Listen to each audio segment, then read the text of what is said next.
Goal 14.3 of the United Nations Sustainable Development Goals is becoming increasingly important as an area of attention for society.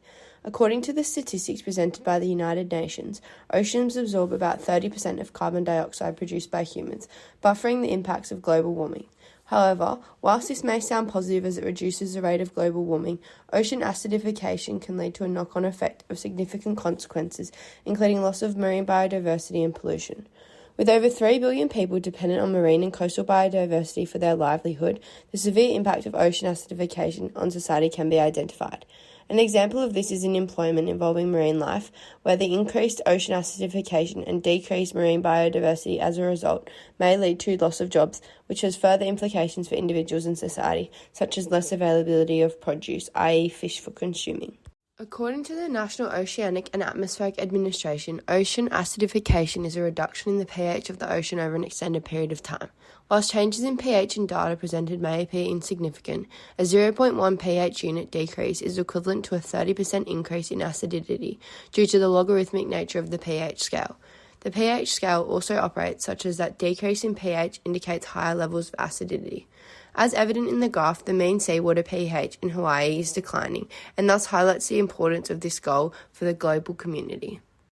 Published in 2021, the Intergovernmental Panel released their sixth assessment report stating, "It is unequivocal that the increase of CO2 in the atmosphere over the industrial era is the result of human activities."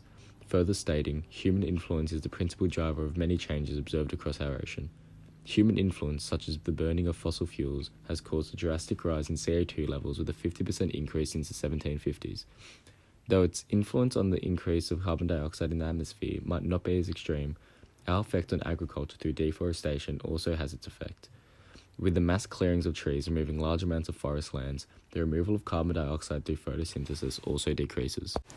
Despite the ocean acidity of the past being hard to study, scientists believe that the spike in carbon dioxide emissions from the Industrial Revolution of the 17 to 1800s was when it began, and since then, carbon dioxide levels in our atmosphere have only continued to climb. With this increase in carbon dioxide levels, whilst the ability to remove the gas from the atmosphere remains the same, increasing amounts of carbon dioxide are being absorbed by our ocean. In turn, the pH of the ocean is believed to have changed faster than it ever has in the last 20 million years. Increasing ocean acidification has significant effects on the fragile marine ecosystems and all life that depends on them, including us as humans who often rely on the ocean's abundant resources for the economical and agricultural opportunities it provides. Increased acidity in the ocean starts chain effects that are irreversible and jeopardizes plant and animal populations and compromises the structure of ocean life.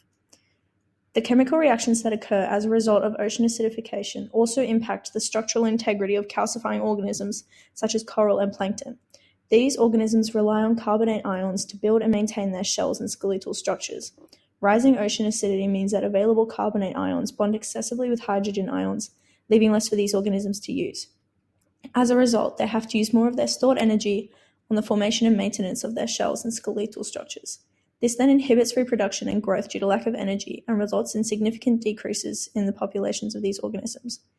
So what can we do to stop ocean acidification from progressing, or at least slow it down?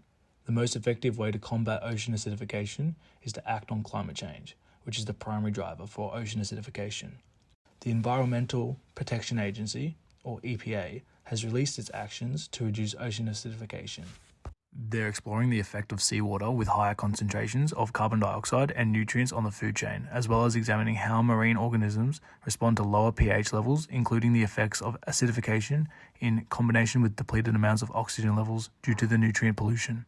The EPA is currently working with the National Estuary Program and their partners to measure coastal anonymous monitoring sensors for carbon dioxide and the pH in the estuaries around the United States. These results are necessary for providing a better understanding of these estuaries and their vulnerability to acidification impacts. Using computer modeling, this will predict the changes in the ocean carbon cycle and the resulting impacts to marine organisms and ecosystems. The ways you and I can prevent ocean acidification from worsening is by reducing our carbon footprint.